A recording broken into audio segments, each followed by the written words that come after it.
This is where I live now. I live here all the time.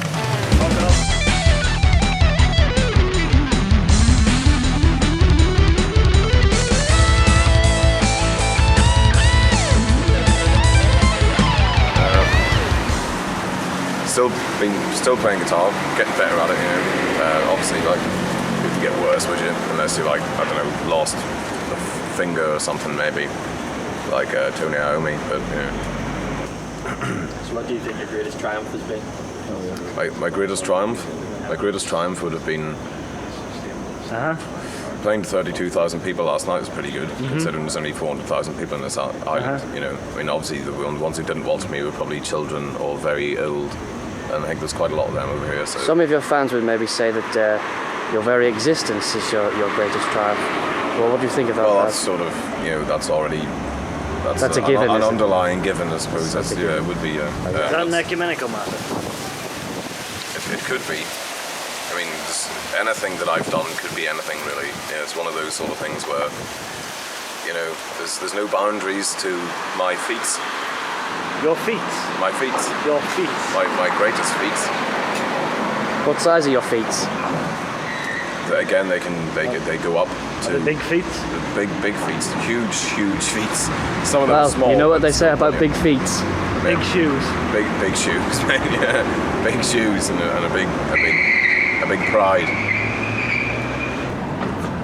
Okay, so see that one in the end there? I was going to buy that. I mean, we're going in 2 days, but you know, we're going to buy it for tomorrow just because I've sort of used that one up now.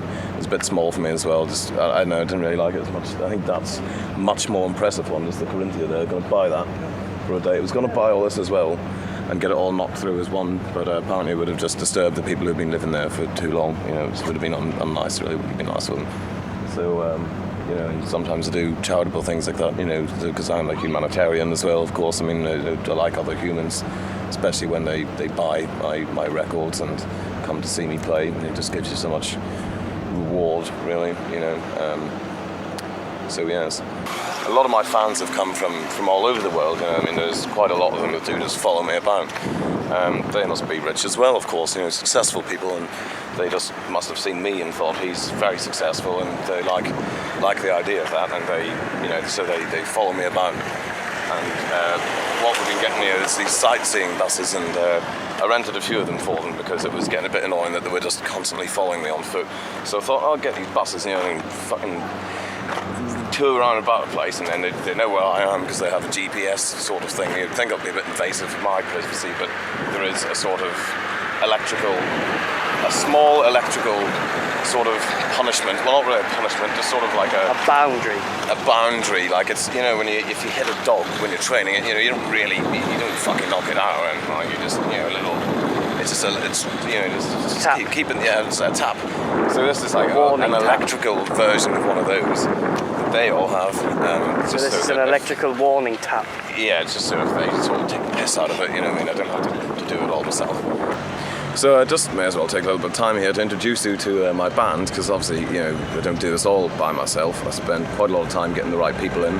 So we've got Mr. James Clennan here. He's actually a lord of the Scottish Highlands, so he is. Hello. I get him down from his castle. Not too much on him, just bring it back to me, pan it round, good. Oh. No, he comes from he lives in a castle, basically, in Scotland, and yeah, just keep it focused this way.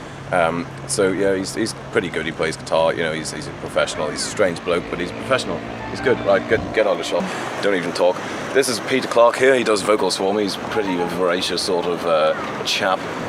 He's knife-edge businessman. Just background here again, because I'm the one that's talking, so obviously you want to be focused in on me. You know, he runs his business with a knife edge. Really, it's pretty cutthroat.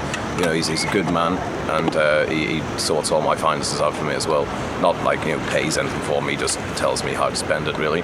This guy here called Darren, who got in, he learnt all my music in an hour, really. I just sent him it electronically over the internet, and he just he knew all the songs anyway, because I think he was practicing for a while, so he just... a bit of a fan, a bit of a fan.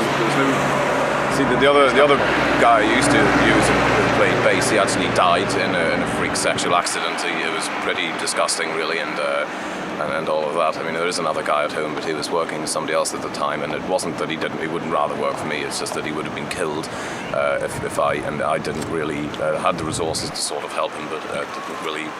Yeah, it worked out better really to get this chap in for the meantime, so that's pretty good, you know. And then, of course, the cameraman here, he plays drums, but obviously drums isn't really a proper sort of trade, so, you know, he does cameraman as well, and then, you know, it's like sort of 60, 40, balances out to be a real person. And, yes, that's my band, so, but obviously I'm the front of it all, they back me up, you know. So, yeah, it's a nice band, good guys, you know. I could replace any one of them, drop a heartbeat if I wanted to, but I mean, don't normally have to do that apart from the bass player, you know. I mean, when I say he died, it was complications around that incident. Luckily I wasn't involved directly, but he's dead now, so fuck